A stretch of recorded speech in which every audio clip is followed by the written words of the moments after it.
मी आज मच्छी फ्राय करून दाखवणार आहे। ही मच्छीचं नाव कुप्पा आहे।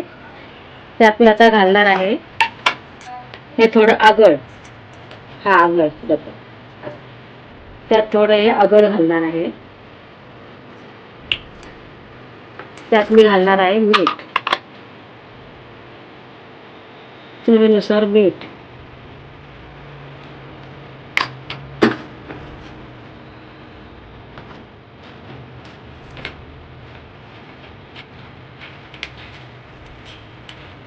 मच्छी फ्राय करण्यासाठी मी हा मालवणी मसाला घेतलेला आहे 1 चमचा, हळद घेतलेली आहे अर्धा चमचा आणि काश्मीरी मिरची पावडर घेतलेली आहे।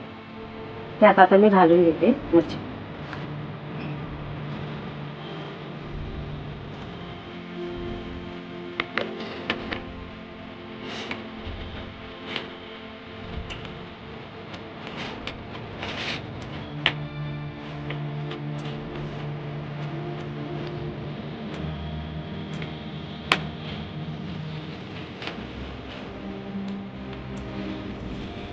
ठेवणार आहे असं 5 मिनिटं टाकून फ्राय करून।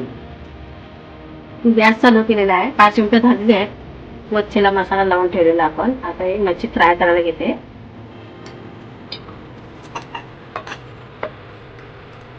तांदळाच्या पिठात थोडंसं डिप करून घेते।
अशा प्रकारे आपली मच्छी फ्राय झालेली आहे।